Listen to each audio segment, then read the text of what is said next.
আসসালামু আলাইকুম প্রিয় দর্শক, চ্যানেল আই সংবাদে আপনাদের সঙ্গে আছি আমি সামির হোসেন। বিস্তারিত সংবাদের শুরুতে জানিয়ে দিচ্ছি ফ্রেশ ড্রিঙ্কিং ওয়াটার সংবাদ শিরোনামগুলো। করোনা আক্রান্ত দেশের প্রায় ৩,৫০০ মানুষ, মোট মৃত্যু ১১০। লকডাউন আরও কঠোর করার পক্ষে জাতীয় কমিটি।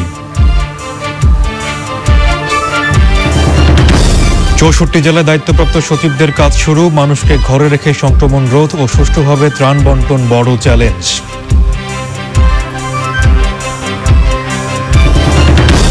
রোজাকে সামনে রেখে নিত্য প্রয়োজনীয় পণ্য কিনতে বাজারে ক্রেতাদের ভিড়। সামাজিক দূরত্ব মানতে পদক্ষেপের অভাব।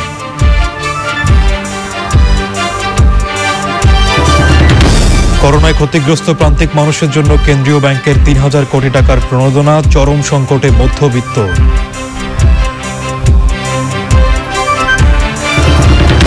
এবং চীনের কোনো গবেষণাগার থেকে নয়, পশু পাখি থেকে করোনা ভাইরাসের উৎপত্তি বলেছে বিশ্ব স্বাস্থ্য সংস্থা। প্রমাণ থাকার দাবি।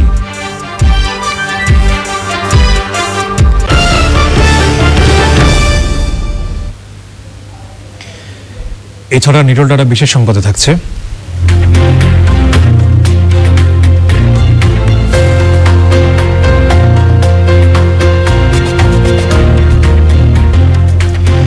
বিশ বছর পর থাইল্যান্ডের সৈকতে বিরল প্রজাতির কচ্ছপের দেখা পাওয়ার খবর।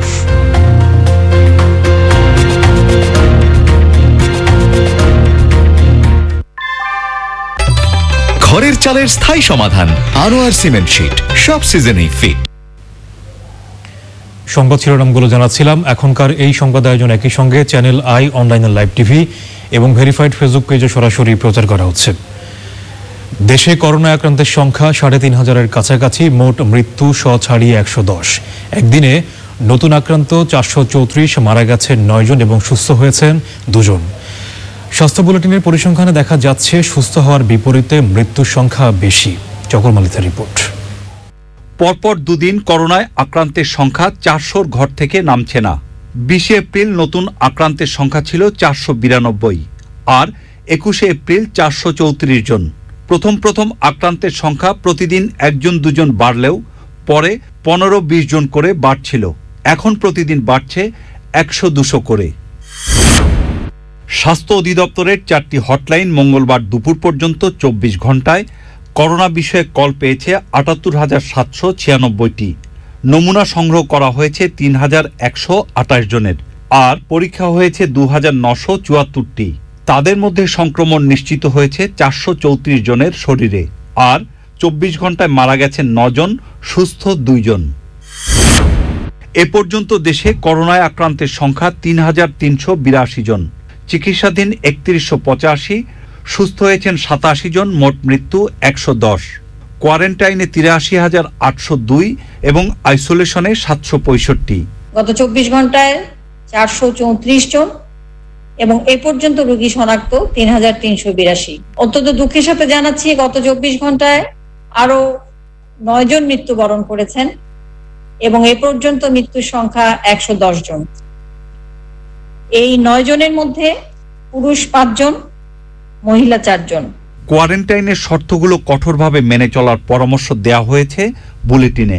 সামান্য জ্বর, কাশি, সর্দি, গলা ব্যথা, শ্বাসকষ্ট হলে অবশ্যই চিকিৎসা নিন এবং কিছু ক্ষেত্রে বাড়িতেই চিকিৎসা নিতে পারেন অথবা আমাদের হটলাইন নম্বরগুলোতে ফোন করতে পারেন। তবে শ্বাসকষ্ট বেশি হলে অবশ্যই হাসপাতালে যোগাযোগ করতে হবে এবং এই ক্ষেত্রে আমাদের হটলাইনগুলো আপনাকে সাহায্য করবে। জরুরি প্রয়োজনে বাড়ির বাইরে গেলে বাইরে থেকে ফিরে কোনো কিছু স্পর্শ করার আগে ভালোভাবে হাত ধোয়ার কথা আবারও মনে করিয়ে দিলেন ডক্টর নাসিমা সুলতানা। অন্য তথ্যগুলো আপনারা Chakor Malitha, channel I, Dhaka. Lockdown আরও কঠোর করার সিদ্ধান্ত নিয়েছে করোনা পরিস্থিতি মোকাবেলায় গঠিত জাতীয় কমিটি। সচিবালয়ে মঙ্গলবার এক বৈঠক শেষে কমিটির চেয়ারম্যান স্বাস্থ্যমন্ত্রী জাহিদ মালেক বলেছেন, কম সংক্রমণ হওয়া জেলাগুলোতে সংক্রমণ যেন না ছড়িয়ে পড়ে সেজন্য লকডাউন আরও জোরদার করা হবে। মোরসালিন বাবলার রিপোর্ট। সচিবালয়ে মন্ত্রী পরিষদ বিভাগের সভাকক্ষে করোনা ভাইরাসের প্রাদুর্ভাব প্রতিরোধের লক্ষ্যে গঠিত জাতীয় কমিটির বৈঠকে স্বাস্থ্যমন্ত্রী ছাড়াও স্বরাষ্ট্রমন্ত্রী, পররাষ্ট্রমন্ত্রী, দুর্যোগ ও ত্রাণ প্রতিমন্ত্রী, শ্রম প্রতিমন্ত্রী, মন্ত্রিপরিষদ সচিব ছাড়াও পুলিশের আইজিপি অংশ নেন। ভিডিও কনফারেন্সে অংশ নেন প্রধানমন্ত্রীর মুখ্য সচিব ও বিভিন্ন গোয়েন্দা সংস্থার শীর্ষ কর্মকর্তারা। বৈঠক শেষে মন্ত্রণালয়ের শীর্ষ কর্মকর্তাদের নিয়ে জরুরি বৈঠকে বসেন স্বাস্থ্যমন্ত্রী। পরে চ্যানেল আইকে তিনি জানান, করোনা পরিস্থিতি মোকাবেলায় ঢাকাসহ দেশের বিভিন্ন স্থানে আরও হাসপাতাল প্রস্তুত করা হচ্ছে। করোনা শনাক্ত করতে ল্যাব সংখ্যা আরও 10টি বাড়ানোর উদ্যোগ নেওয়া হয়েছে। আমরা আমাদের টেস্টিং ফ্যাসিলিটি বাড়িয়ে চলেছি। এখন গোটা বিশ্বে টেস্টিং ল্যাব তৈরি হয়েছে এবং আরও প্রায় 10টি নতুন ল্যাব চালু হয়ে যাবে এবং এই ল্যাবগুলো চালু হয়ে গেলে আমাদের সেই টেস্ট করার পরীক্ষা করার সক্ষমতা আরও বৃদ্ধি পাবে। স্বাস্থ্যমন্ত্রী বলেন, সংক্রমণ রোধে বিভিন্ন জেলার উপর নজরদারি জোরদার করা হয়েছে। 6-7টি আমাদের বিভাগ এখনো ভালো আছে অনেক, অর্থাৎ খুলনা ভালো আছে, বরিশাল ভালো আছে, আমাদের সিলেট ভালো আছে, রংপুর ভালো আছে, আমাদের রাজশাহী ভালো আছে তুলনামূলকভাবে। এগুলোকে আমরা আরও ভালো রাখতে চাই যাতে সংক্রামিত না হয়, সে বিষয়েও আমরা যথাযথ পদক্ষেপ গ্রহণ করব। যে জেলাগুলো এখনও সংক্রামিত হয় নাই সেগুলোকেও আমরা আরও বেশি করে প্রোটেকশন দেব। লকডাউনের মেয়াদ বাড়ানো এবং কঠোর করার বিষয় নিয়েও আলোচনা হয়েছে বৈঠকে। যেহেতু সংক্রমণ একটু বাড়তে আছে, তো লকডাউনটা যদি বাড়ানো যায় ভালো হয়। এটা মাননীয় প্রধানমন্ত্রী সিদ্ধান্ত নেবেন যে আমরা চাই যে লকডাউনটা আরও একটু কার্যকারী হোক, এফেক্টিভ হোক, লোকজন জানি এখান থেকে আক্রান্ত লোক যারা আছে তারা বেরিয়ে অন্য জায়গায় যায়, আরও ছড়িয়ে না দেয়, বড় বড় যাতে সভা না হয়, বড় বড় যে আমরা দেখতে পেলাম ব্রাহ্মণবাড়িয়ায় এই ধরনের কাজ যাতে না হয়, এই বিষয়ে আমরা বেশি জোর দিয়েছি। বৈঠকে নেওয়া সিদ্ধান্তগুলোর সারসংক্ষেপ প্রধানমন্ত্রীর কাছে পাঠাবে মন্ত্রিপরিষদ বিভাগ। এরই পরিপ্রেক্ষিতে চূড়ান্ত নির্দেশনা দেবেন প্রধানমন্ত্রী শেখ হাসিনা। মোরসালিন বাবলা, চ্যানেল আই, ঢাকা। দায়িত্ব বন্টনের পর 64 জেলার দায়িত্বপ্রাপ্ত সচিবরা কাজ শুরু করেছেন। এরই মধ্যে একাধিক সচিব যে জেলায় সমন্বয়কের দায়িত্ব পালন করবেন সেখানে পৌঁছে গেছেন। পথে আছেন কেউ কেউ। চ্যানেল আইকে বেশ কয়েকজন সচিব বলেছেন, করোনা সংক্রমণ রোধ এবং সুষ্ঠুভাবে ত্রাণ বন্টন তাদের প্রধান কাজ। পাশাপাশি মানুষকে ঘরে থাকতে সচেতন করার উপরও জোর দিচ্ছেন তারা। চকর মালিতার রিপোর্ট। করোনা মোকাবেলায় একটি জাতীয় কমিটি কাজ করছে। গঠিত হয়েছে 17 সদস্যের টেকনিক্যাল পরামর্শক কমিটি। তবে প্রধানমন্ত্রীর তদারকিতে সবকিছু সমন্বয় হচ্ছে প্রধানমন্ত্রীর কার্যালয় থেকে। এরই অংশ হিসেবে কোভিড-19 প্রতিরোধ ও দেশব্যাপী চলমান ত্রাণ কার্যক্রম সুসমন্বয়ের জন্য সোমবার সন্ধ্যায় প্রজ্ঞাপন জারি করে সচিব পদমর্যাদার কর্মকর্তাদের জেলাওয়ারি দায়িত্ব দিয়েছে প্রধানমন্ত্রীর কার্যালয়। এটি একটি যুগান্তকারী পদক্ষেপ, কারণ মাননীয় প্রধানমন্ত্রী যেভাবে এটি ডিসিশন নিয়েছেন, এতে করে আমি মনে করি যে এতদিন যে সমন্বয়হীনতা ছিল সেই সমন্বয়টি আরও অনেক বাড়বে। প্রধানমন্ত্রীর কার্যালয়ের সাথে যোগাযোগ বৃদ্ধি পাবে, কারণ আমরা প্রতিটি সচিব মাঠ পর্যায়ে কী হচ্ছে এটি মাননীয় প্রধানমন্ত্রীর দপ্তরে আমরা রিপোর্ট দেব। এটি একটা বিশেষ করে ত্রাণ নিয়ে যে সমস্ত অনিয়ম হচ্ছে সেই অনিয়মগুলি আমি মনে করি যে এর ফলে একেবারেই দূর হবে। আর করোনা পরিস্থিতিতে যে মাঠ পর্যায়ে যে পরিস্থিতিটি সেটি মাননীয় প্রধানমন্ত্রী আমাদের মাধ্যমে সরাসরি জানতে পারবেন।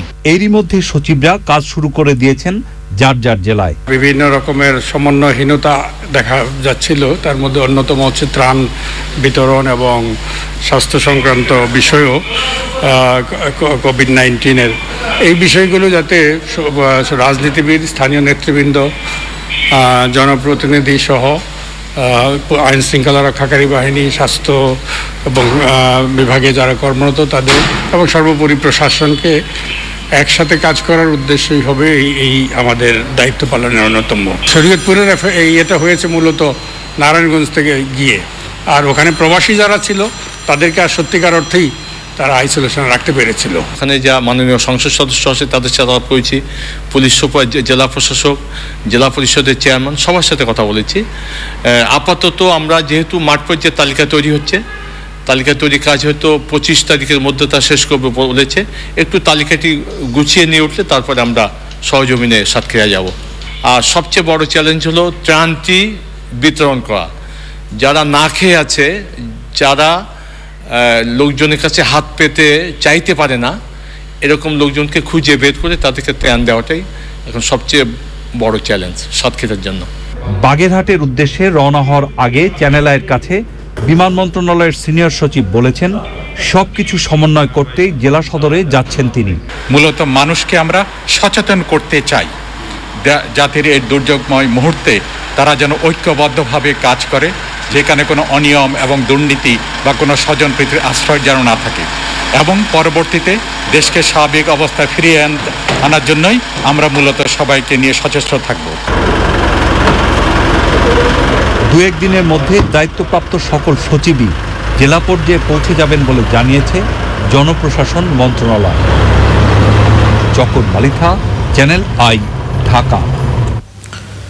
আসন্ন রোজা উপলক্ষে জরুরি নিত্য প্রয়োজনীয় পণ্য কিনতে করোনা পরিস্থিতিতেও রাজধানীর কাঁচা বাজারগুলোতে মানুষের ভিড়। সামাজিক দূরত্বের নিয়ম মানছেন না অনেকে, তবে রাজধানীর অন্য এলাকার চাইতে মিরপুরে যান চলাচল কম ছিল। যারা বের হয়েছেন তাদের অনেকেই নানা অজুহাত দেখাচ্ছেন বলে অভিযোগ পুলিশের। মাঝারুল হক মান্নার রিপোর্ট। এটি রাজধানীর মিরপুরের একটি প্রধান সড়কের দৃশ্য। জরুরি সেবা প্রদানকারী যানবাহন, কিছু সংখ্যক প্রাইভেট কার ও রিক্সা চলাচল করছে। করোনা ভাইরাসের সংক্রমণ এলাকার মধ্যে অন্যতম ঝুঁকিপূর্ণ এলাকা মিরপুর। যান চলাচল নিয়ন্ত্রণ করতে অনেক জায়গায় ব্যারিকেড দিয়েছে পুলিশ। আমি বাইরে হয়েছে হলো বিজেএমএতে ওই যে স্যালারি শিটের লাস্ট পেজটা জমা দিতে হবে, বিভিন্ন অজুহাত দিচ্ছে, মানে ব্যাংকে বেরোচ্ছে, কেউ বাজারে যাচ্ছে। পুরো এলাকায় 14 নম্বর বাসান টেক, যাতে আপনার করোনা দূরত্ব সবাই বজায় রাখে আর যাতে আপনার সবাই ভালোভাবে চলাফেরা করতে পারে, এই জন্যই নিষেধ অমান্য করে চলা রিক্সাগুলো আটক করা হচ্ছে। বাবা ঘরে খাওয়া নেই, বাবা কোনো মানুষ আসবে না, সর্বোচ্চ 9% সুদে এনজিও গরিবাসী বাবা সরকারি বাড়িওয়ালা রায়া তাকদা ঘর ভাড়ার লাগিয়া আর কি কোন ইংলিশ কাল না হলেও বাড়ি হলেও চলে না। পৃথিবীর পণ্য দেওয়া হচ্ছে বিভিন্ন জায়গায়। শারীরিক দূরত্ব বজায় রেখে পণ্য সংগ্রহ করছেন ক্রেতারা, তবে পাশে অপেক্ষমান যারা তারা মানছেন না দূরত্ব। না ভাই 3 ফিট দূরে আছে। চিনি, বুট, ডাল, তারপর তৈল, খেজুর, এগুলো সবাই দূরত্ব দাঁড়াইতে হইব। কিছু মানতেছে, কিছু করতেছে না। অনেক অলিগলিতে বাস দিয়ে চলাচল নিয়ন্ত্রণ করা হচ্ছে।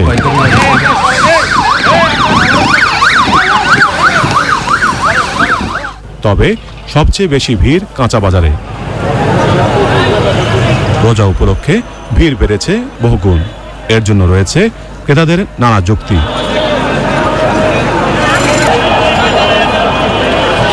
আসলে সামাজিক দূরত্ব নিশ্চিত হচ্ছে না, কারণ এখানে লোক বেশি, আর লোক বেশি হওয়ার কারণ সামনে রোজা, সবাই বাজার নিয়ে একটু ব্যস্ত, বাজারটা করে নিতে চাচ্ছে। ঝুঁকিপূর্ণ, কিন্তু আমি চেষ্টা করছি নিজেকে করার জন্য। আসতেছে প্রয়োজন, তাই বাজার নালে খাবো কি না পারতে পারিস। বাসায় আমাদের শাকসবজি নাই, তাদের ওগুলা ক্রয় করার জন্য আসছে। মূল বাজারের বাইরে সামাজিক দূরত্ব বজায় রেখে বসানো হয়েছে বিক্রেতাদের। পণ্যের দাম নিয়ে রয়েছে ভিন্ন ভিন্ন বক্তব্য। দাম বাড়তি তো আদা 300 টাকা কেজি, রসুন 180 টাকা, মাল আছে পেঁয়াজের দাম 55 টাকা কিনে 56 টাকা ব্যস্ত আছে, খুচরা বেশি 60 টাকা, আলু 22 টাকা, দুন্দুল বেশি 20 টাকা 30 টাকা কেজি, আর টমেটো 20 টাকা কেজি, শসা 30 টাকা কেজি, পটল 30 টাকা কেজি, লাউ 30 টাকা পিস। অনেক কম আছে, বর্তমান সবজি অনেক কম। এর দাম 2 দিন আগের থেকে একটু বেশি, আজকে একটু বেশি আছে। যেমন হালকা কেজিতে 5 টাকা 6 টাকা বাড়ছে। সাধারণ ছুটির 27তম দিনে এসেও দেখা গেছে সামাজিক যে দূরত্বের কথা বলা হচ্ছে তা অনেকে মানছেন, অনেকে মানছেন না। যদিও বিশেষজ্ঞরা বলছেন এই করোনা ভাইরাসের সংক্রমণ যদি থেকে বাঁচতে হয় তাহলে সামাজিক দূরত্ব বা শারীরিক দূরত্ব নিশ্চিত করতেই হবে। মিরপুর থেকে মাঝারুল হক মান্না, চ্যানেল আই, ঢাকা। করোনার ক্ষতি মোকাবেলায় প্রথমবারের মতো কম আয়ের প্রান্তিক জনগণ, হকার, কৃষক সহ খেটে খাওয়া মানুষের জন্য ঋণ সুবিধার ব্যবস্থা করল বাংলাদেশ ব্যাংক। কেন্দ্রীয় ব্যাংক বলেছে 3000 কোটি টাকার এই তহবিল থেকে সর্বোচ্চ 9% সুদে এনজিওগুলোর কাছ থেকে ঋণ পাবেন মানুষ। সরকারের এই উদ্যোগ শহর থেকে গ্রামে ফিরে যাওয়া এবং হঠাৎ করেই উপার্জন হারানো মানুষগুলোকে ঘুরে দাঁড়াতে সাহায্য করবে বলছেন উন্নয়ন কর্মীরা। রিজভি নওয়াজের রিপোর্ট। করোনার পর থেকে এ পর্যন্ত নানা খাতের জন্য সরকারের ঘোষিত প্রণোদনার পরিমাণ 1 লাখ কোটি টাকার বেশি। নতুন করে ঋণ সহায়তা ঘোষিত হলো একেবারে সাধারণ মানুষের জন্য। বাংলাদেশ ব্যাংকের নিজস্ব অর্থায়ন থেকে ৩,০০০ কোটি টাকার এই তহবিলের নাম দেয়া হয়েছে নিম্ন আয়ের পেশাজীবী, কৃষক ও প্রান্তিক ব্যবসায়ীদের জন্য পুনঃঅর্থায়ন স্কিম। স্কিমের মেয়াদ ৩ বছর। বাংলাদেশ ব্যাংকের আর্থিক অন্তর্ভুক্তি বিভাগের মহাব্যবস্থাপক আনোয়ারুল ইসলাম জানিয়েছেন, সমাজের বাদ পড়ে যাওয়া সবাইকে সুবিধা দিতে এই উদ্যোগ। এটা মুদ্রা হচ্ছে যে আমরা বাংলাদেশ ব্যাংক থেকে ওই 1% 1% আপনার হচ্ছে সুদে হচ্ছে ওই বেঙ্গলুরু কমার্শিয়াল বেঙ্গলুরু দিবে।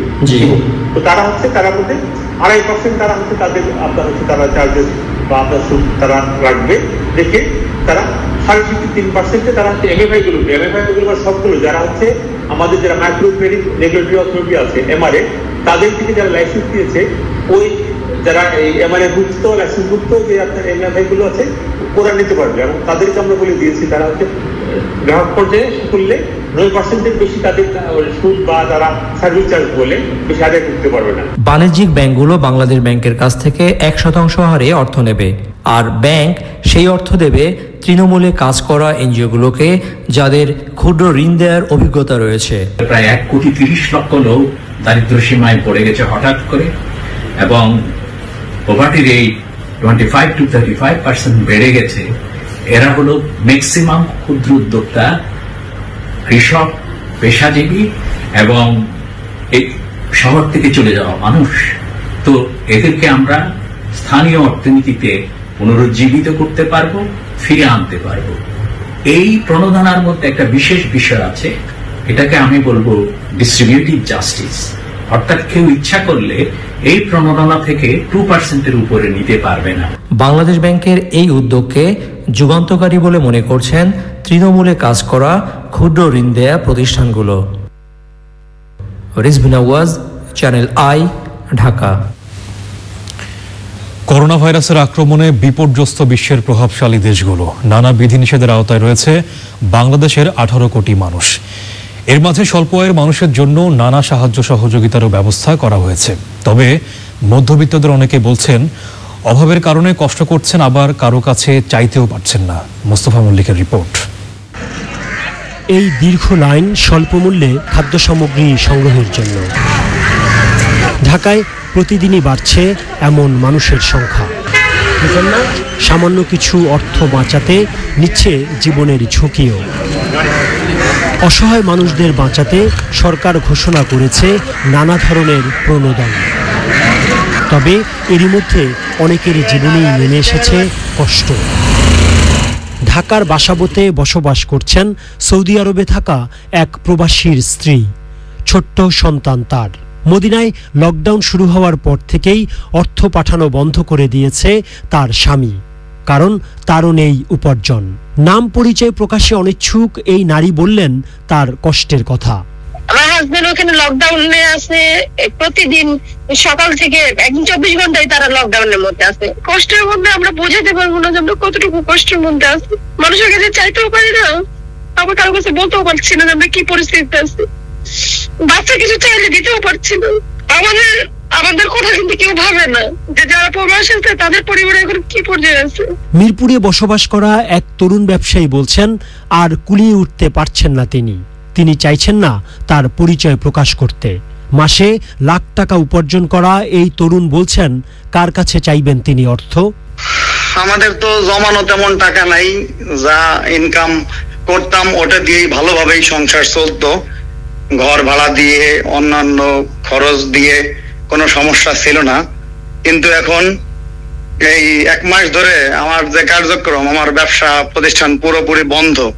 এই জন্য এখন তো ওখান থেকেও কোনো টাকা আসতেছে না, কারো কাছে হাতও পাততে পারি না, কারো কাছে চাইতেও পারি না, আবার কারো পাওয়ার মতো অবস্থাও নাই। সবাই জানি যে একটা সমস্যার মধ্যে আছে। সিরিয়াসলি বললেও তারা সিরিয়াসলি নিবে না, এটা ধারণার বাইরে যে না উনি তো ভালো আছে, ভালোভাবে সমাজে চলে, সবার সাথে মিশে, উপরটাই দেখতেছে, কিন্তু ভিতরের খবর তো আর তারা জানবে না, কেউ জানার কথাও না। মধ্যবিত্ত এসব নাগরিকরা বলছেন সবচেয়ে কষ্টে আছেন তারা। সরকার এমন মধ্যবিত্তদের জন্য একটি বিশেষ পরিকল্পনা ঘোষণা করবেন, এমনটাই চাওয়া তাদের। Mostafa Mallick, Channel I, Dhaka. চীনের কোনো গবেষণাগার থেকে নয়, বরং পশু পাখি থেকেই করোনা ভাইরাসের উৎপত্তি বলে জানিয়েছে বিশ্ব স্বাস্থ্য সংস্থা। ভাইরাসটি বাদুড়ি বহন করে বলেও জানানো হয়েছে। এ বিষয়ে যথাযথ প্রমাণ থাকার দাবি করেছে সংস্থাটি। করোনা মোকাবেলায় সাময়িকভাবে অভিবাসন স্থগিত করেছে যুক্তরাষ্ট্র। এখন আমেরিকাবাসীর কর্মসংস্থান নিশ্চিতে জোর দেওয়া হবে বলে জানিয়েছেন প্রেসিডেন্ট ডোনাল্ড ট্রাম্প। বিশ্বব্যাপী করোনা পরিস্থিতি নিয়ে সাবরিনা হাসানের রিপোর্ট। করোনায় সর্বোচ্চ মৃত্যু তালিকায় সবার প্রথমে যুক্তরাষ্ট্র। পরিস্থিতি প্রতিকূলে থাকা সত্ত্বেও অদৃশ্য শত্রুর মোকাবেলা করে যুক্তরাষ্ট্রের জনগণকে চাকরি বাঁচাতে বলেছেন প্রেসিডেন্ট ডোনাল্ড ট্রাম্প। করোনা মোকাবেলায় যুক্তরাষ্ট্রে সাময়িকভাবে অভিবাসন বন্ধে নির্বাহী আদেশে সই করবেন তিনি। গভর্নরদের সমালোচনার পরও যুক্তরাষ্ট্রে করোনা পরীক্ষার পরিধি প্রসারিত হচ্ছে না, বরং একে পুরোপুরি রাজনীতি বলে মন্তব্য করেছেন ট্রাম্প। টেস্ট নিয়ে ভুল তথ্য না দিতে ট্রাম্পের প্রতি আহ্বান জানিয়েছেন হাউস স্পিকার ন্যান্সি পেলোসি। শিগগিরই সবকিছু শিথিল করলে যুক্তরাষ্ট্রে মোট মৃত্যু 60,000 ছাড়াবে বলে টাস্ক ফোর্সের সতর্কতা। সামনের দিনগুলোতে অর্থনৈতিক পরিস্থিতি আরো কঠিন হবে বলে আশঙ্কা করছেন লস অ্যাঞ্জেলেসের মেয়র। 20 বছরে যুক্তরাষ্ট্রে তেলের দাম সর্বনিম্ন। মে মাস নাগাদ মজুদ শেষ হওয়ার আশঙ্কা করছে দেশটি। নিউ ইয়র্কে একটি তাঁবুতে করোনা পরীক্ষা কেন্দ্র খোলা হয়েছে। সেখানেই লাইন ধরে টেস্ট করাচ্ছেন অনেক মানুষ। লকডাউন প্রত্যাহারের দাবিতে টেক্সাসের পর ক্যালিফোর্নিয়ায় বিক্ষোভ করেছে বহু মানুষ। তাড়াহুড়া নয়, বরং পরিস্থিতি বিবেচনায় ধীরে ধীরে লকডাউন শিথিল করতে সব দেশকে বিশ্ব স্বাস্থ্য সংস্থার আহ্বান। যুক্তরাজ্যে মোট 16,500-এর বেশি মৃত্যু। গাড়ি চালানো অবস্থাতেই করোনা পরীক্ষা চালু করেছে একটি ব্রিটিশ ক্লিনিক। স্পেন ও ফ্রান্সে মোট মৃত্যু 20,000 ছাড়িয়েছে। ইটালিতে এ পর্যন্ত 24,000-এর বেশি মানুষ মারা গেছে। কিন্তু একদিনে ইটালিতে প্রথমবার আক্রান্তের সংখ্যা কমেছে। তুরস্কে 24 ঘন্টায় 4,500-এর বেশি করোনা আক্রান্ত। মঙ্গলবার থেকে 4 দিনের কারফিউ ঘোষণা। ভারতে 12 বছরের শিশু সহ মোট প্রায় 600 জনের মৃত্যু। 10 জুন পর্যন্ত পশ্চিমবঙ্গের সব শিক্ষা প্রতিষ্ঠান বন্ধ রাখার ঘোষণা। লকডাউন থেকে বের হওয়ার পরিকল্পনা নিয়ে আজ মন্ত্রীদের আলোচনা। ইরাকে মোট 80 জনের বেশি মৃত্যু। মসুলে রমজান উপলক্ষে মার্কেটগুলোতে মানুষের ভিড়। Sabrina Hasan, channel I.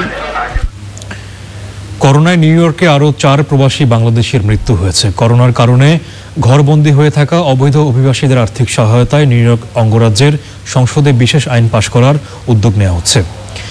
তাদের চিকিৎসা এবং খাদ্য সহায়তা উন্মুক্ত করেছে new York city corporation. New York থেকে রাশেদ আহমেদের পাঠানো তথ্য ছবি নিয়ে সাবরিন হাসানের আরও একটি রিপোর্ট। করোনার কারণে যুক্তরাষ্ট্রের গ্রিন কার্ডধারী ও বৈধ নাগরিকদের জন্য যে আর্থিক সহায়তা কেন্দ্র সরকার বরাদ্দ করেছিল তার সুবিধা পেতে শুরু করেছেন বেশিরভাগ মানুষ। জনপ্রতি বা পরিবার প্রতি ওই অর্থ সরাসরি ব্যাংক অ্যাকাউন্টে জমা হচ্ছে। তবে অবৈধ অভিবাসীদের জন্য $500 থেকে $1,000 পর্যন্ত যে আর্থিক সহায়তা ঘোষণা করেছে নিউ ইয়র্ক এবং ক্যালিফোর্নিয়া সরকার, এই বিষয়টি এখনো নিশ্চিত নয়। আনডকুমেন্টেড মানুষের জন্য বিভিন্ন অর্গানাইজেশনে দিবেন, সেটা 20 মিলিয়ন মানুষ আছে, এখানে 5 লক্ষ। কত টাকা আসলে আসবে, কিভাবে আসবে, কাদের মাধ্যমে আসবে, সেটার কোনো সঠিক ব্যাখ্যা নেই। এই মানুষগুলো একে তো বাড়ি ভাড়া দিতে পারছে না, বাড়িওয়ালা তাদেরকে প্রেসারে রেখেছে, ঘরে কোনো খাবার নাই, কোনো পরিবারে বাচ্চা কাচ্চা সহ তারা মানবতর জীবন যাপন করছে। আমরা তাই চেষ্টা করছি স্টেট লেভেলে হলো একটি বিল পাশ করানো যায় কিনা, যার মাধ্যমে তারা একটু আর্থিক সহযোগিতা পাবে। অবৈধ অভিবাসী হওয়া সত্ত্বেও যারা কর দিচ্ছেন অথবা কোনোভাবে সরকারি তালিকায় আছেন তাদের নিয়ে নানামুখী পরিকল্পনা চলছে। এই অর্থ প্রদান ছাড়াও নিউ ইয়র্কে চিকিৎসা ও খাবার সহায়তার উদ্যোগ চালু হয়েছে। নিউ ইয়র্কে বিনামূল্যে চিকিৎসার ব্যবস্থা করা হয়েছে এবং ফ্রি ফুড ব্যাংকের ব্যবস্থা করা হয়েছে। ফুড ব্যাংক আনডকুমেন্টেড ইমিগ্রেন্টদের জন্য এবং দুস্থ মানুষের সাহায্যের জন্য। তারা নিত্য প্রয়োজনীয় খাবার দাবার এবং নিত্য প্রয়োজনীয় জিনিস সরবরাহ করছেন। যারা অসুস্থতার এবং অন্য কোনো কারণে ফুড ব্যাংক থেকে গিয়ে খাবার আনতে অপারগ, তাদের জন্য তাদের ঘরে পৌঁছে খাবার সরবরাহ করার ব্যবস্থাও রয়েছে। সরকারি উদ্যোগের বাইরেও সংকটে থাকা প্রবাসী বাংলাদেশিদের পাশে দাঁড়াচ্ছেন বিভিন্ন বেসরকারি সংগঠন। করোনায় গত 24 ঘন্টায় নিউ ইয়র্কে মৃত্যু হার একটু কমেছে। এ পর্যন্ত যুক্তরাষ্ট্রে 150-র বেশি প্রবাসী বাংলাদেশির মৃত্যু হয়েছে। Sabrina Hasan, channel I. এবারে গার্ডিয়ান লাইফ ইন্স্যুরেন্স করোনা সর্বশেষ।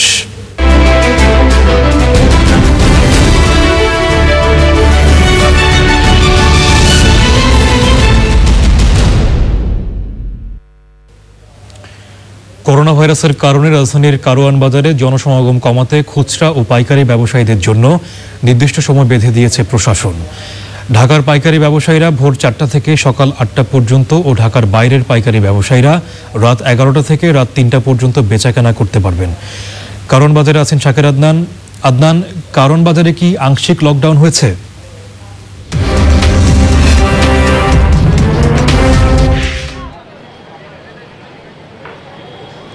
ধন্যবাদ সামির। আসলে আপনার প্রশ্ন ছিল যে আংশিক লকডাউন হয়েছে কিনা। আসলে এই আসলে লকডাউনের বিষয় নয়, এটি হচ্ছে পুলিশ প্রশাসন এবং এখানকার যারা ব্যবসায়ী আছেন তারাই এখানে যাতে লোক সমাগম কম হয় এবং সেজন্যই আজকে থেকে এই নতুন আপনি যে বলছিলেন যে সময়টা বেঁধে দেওয়া হয়েছে সেই সময় তারা আজকে থেকে সেটি বাস্তবায়ন করছেন এবং এখান থেকে যারা খুচরা যারা ব্যবসায়ী ছিলেন তাদেরকে এখান থেকে সরিয়ে তাদেরকে ফার্মগেট থেকে নিমতলা মসজিদ পর্যন্ত তাদের বসার ব্যবস্থা করা হয়েছে সকাল 6টা থেকে দুপুর 2টা পর্যন্ত। আমরা এখন এই বিষয়ে একটু জানতে এখানকার যে সভাপতি আছেন অর্থাৎ কারওয়ান বাজার ক্ষুদ্র কাঁচামাল আড়ত ব্যবসায়ী সমবায় সমিতির সভাপতি ওমর ফারুকের সঙ্গে জানতে চাইবো আপনাদের এই নতুন সময় সম্পর্কে একটু আমাদের বলবেন খুব সংক্ষেপে। আমাদের ব্যবসায়ী নেতৃবৃন্দ ডিএনসিসি এবং ডিএমপি যৌথভাবে সবার মাধ্যমে এই সিদ্ধান্তে আমরা উপনীত হয়েছি যে ঢাকার বাইরে বিভিন্ন ডিস্ট্রিক্ট থেকে যারা মালামালের জন্য আসে তারা সন্ধ্যা 7টা থেকে রাত্র 2টা পর্যন্ত তাদের প্রয়োজনীয় মালামাল ক্রয় করবে এবং তারা ঢাকার বাইরে চলে যাবে। আর ঢাকা মহানগরের ভিতরে যে খুচরা মার্কেটগুলি আছে তারা ভোর 4টা থেকে বেলা 10টা পর্যন্ত তাদের কেনাকাটা করে তাদের দোকানে বা তাদের মার্কেটে চলে যাবে। এই সর্বোচ্চ সময় আমরা একটা প্রাথমিকভাবে সিদ্ধান্ত নিয়েছি, পরবর্তীতে সুবিধা অসুবিধা বিবেচনা করে পরবর্তী সিদ্ধান্ত নেওয়া হবে। আরেকটি বিষয় জানিয়ে রাখি যে ফার্মগেটের যে খুচরা বাজার যেটি এখান থেকে স্থানান্তর করা হয়েছে সেটি কিন্তু আসলে বলছি সকাল 6টা থেকে দুপুর 2টা পর্যন্ত। সামির। আদনান, আপনাকে ধন্যবাদ। দর্শক, কারওয়ান বাজার থেকে আমাদের সঙ্গে যোগ দিয়েছিলেন সহকর্মী শাকের আদনান। এবারে Savlon antiseptic soap corona virus update.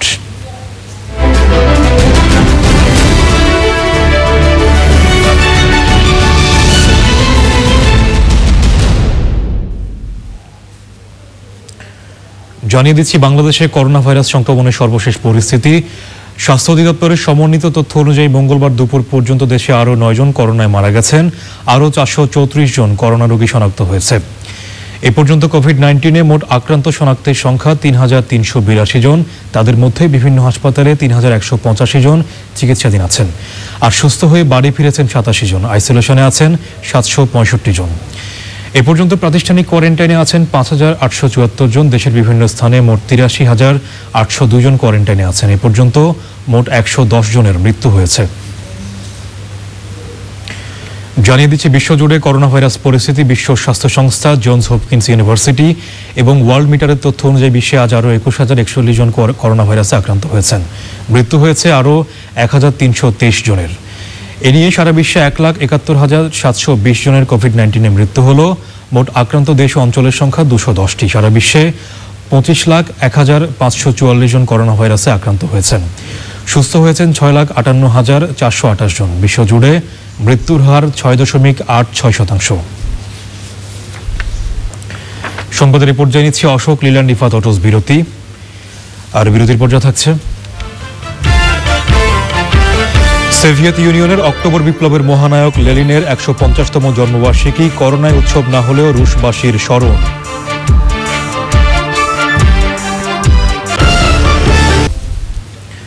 এবারে সামিট আন্তর্জাতিক সংবাদ।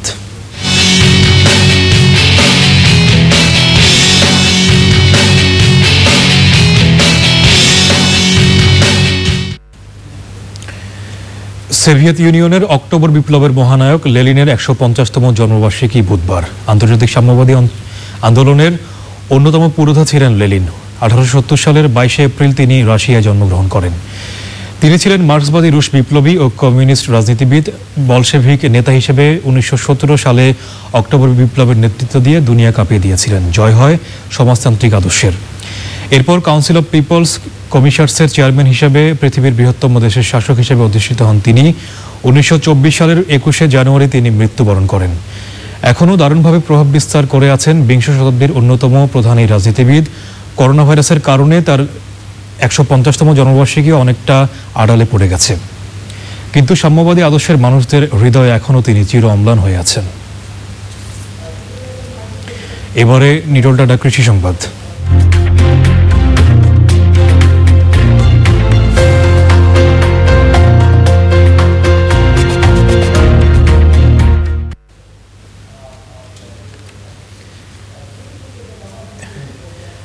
বিশ বছর পর থাইল্যান্ডের সৈকতে বিরল প্রজাতির কচ্ছপের দেখা মিলেছে। করোনা প্রাদুর্ভাবের পর সবকিছু বন্ধ থাকায় সমুদ্র সৈকতে লেদারব্যাক নামের ওই কচ্ছপের বহু বাসা দেখা গেছে। এ পর্যন্ত অন্তত 11টি কচ্ছপের বাসা খুঁজে পেয়েছে। গত 20 বছরে এই অঞ্চলে এত কচ্ছপের দেখা যায়নি। বিষয়টিকে খুবই ভালো লক্ষণ বলেছে ফুকেট মেরিন বায়োলজিক্যাল সেন্টার। লেদারব্যাককে বিশ্বের সবচেয়ে বড় সামুদ্রিক কচ্ছপ বলা হয়। এরা সাধারণত নিরিবিলি জায়গায় ডিম পাড়ে।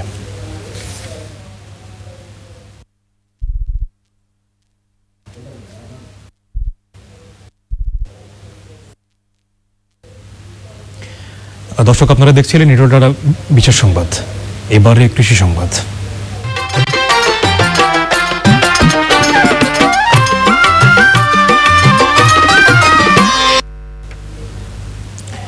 টাঙ্গাইলে এক ভয়াবহ ক্রান্তিকাল অতিক্রম করছে পোল্ট্রি শিল্পের সাথে জড়িত বৃহত্তম জনগোষ্ঠী। একদিকে করোনায় ব্যবসা সংকুচিত, অন্যদিকে বার্ড ফ্লু হয়ে মারা যাচ্ছে হাজার হাজার মুরগি। বহু খামারি পথে বসার উপক্রম। প্রাণী সম্পদ বিভাগ সহ সংশ্লিষ্টদের কোনো সহায়তা পাওয়া যাচ্ছে না বলে খামারিদের অভিযোগ। টাঙ্গাইল থেকে বিস্তারিত জানাচ্ছেন মুসলিম উদ্দিন আহমেদ। জেলার ছোট বড় মিলিয়ে পোল্ট্রি খামার রয়েছে প্রায় 15,000। লেয়ার খামারের সংখ্যা বেশি। দেশের 1/3 ডিমের চাহিদা পূরণ করে টাঙ্গাইলের খামারিরা। করোনা আতঙ্কের ভেতর চরম বিপর্যয়ে পড়েছে এই শিল্পটি। ডিমের দাম অর্ধেকে নেমে এসেছে। অন্যদিকে বার্ড ফ্লুর আক্রমণে খামারগুলোতে প্রতিদিন হাজার হাজার মুরগি মারা যাচ্ছে। ডিমের বাজার 4 টাকা 4.5 টাকা ডিমের দাম হওয়াতে সেখানেও আমরা প্রতিদিন প্রায় 3,000-4,000 টাকা ক্ষতির সম্মুখীন হচ্ছি। এভাবে আমাদের আসলে টিকে থাকা খুব কঠিন। অফিস আদালত বন্ধের কারণে খাবার আনতে পারতেছি না, ওষুধ আনতে পারতেছি না, যার কারণে মুরগি ফার্মে বার্ড ফ্লু হয়ে প্রতিদিন শত শত মুরগি মারা যাচ্ছে। এই অবস্থা থেকে উত্তরণে সরকারের জরুরি পদক্ষেপ দাবি করেছেন খামারিরা। করোনা ভাইরাসের কারণে সারা বাংলাদেশ আজকে স্তব্ধ, রাস্তাঘাট বন্ধ, লকডাউন ঘোষণা করা হয়েছে। আমাদের মারাত্মক আকারে বার্ড ফ্লু দেখা দিয়েছে। প্রতিটি খামারে শত শত খামারে আজকে মুরগি মারা যাচ্ছে। কোনো ডাক্তার পাওয়া যাচ্ছে না, কোনো ওষুধ পাওয়া যাচ্ছে না, যে কারণে আজকে পোলট্রি শিল্প মহা বিপর্যয়ের সম্মুখীন। এই দুর্যোগ চলতে থাকলে সামনের দিনগুলোতে দেশে মাংস ও ডিমের সংকট দেখা দেবে আশঙ্কা খামারিদের। টাঙ্গাইলের শফিপুর থেকে মুসলিম উদ্দিন আহমেদ, চ্যানেল আই। দেখবেন প্রকৃতি সংবাদ।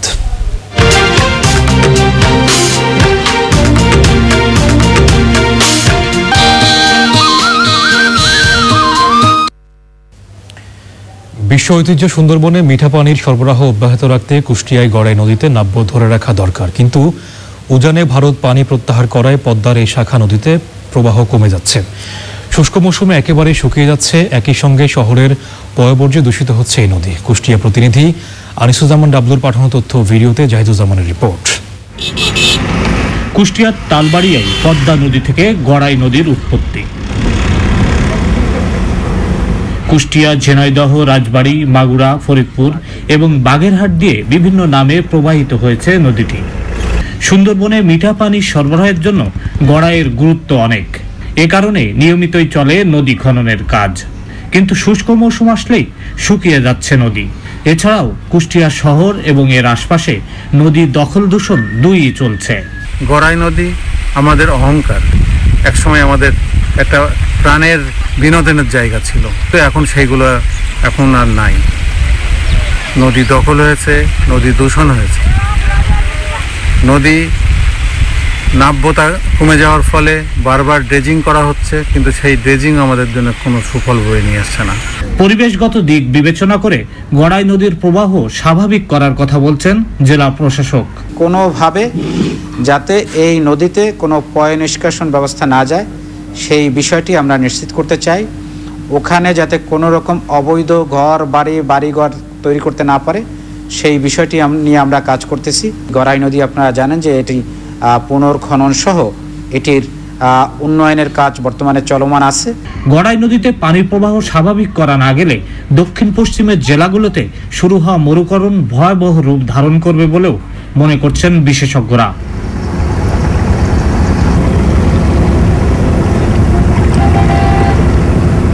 Zahiduzzaman, channel I. এবারে পপুলার লাইফ ইন্স্যুরেন্স বাণিজ্য সংবাদ।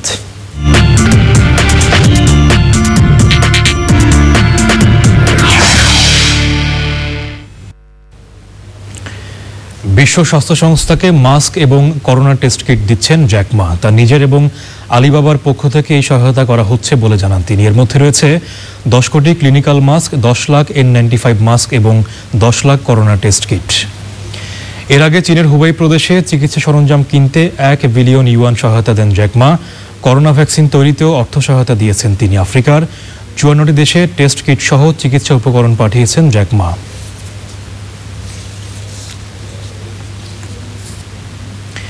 সংবাদের এই পর্যায়ে আবারও নিচ্ছি অশোক লিল্যান্ডি ফাতোরস বিরতি।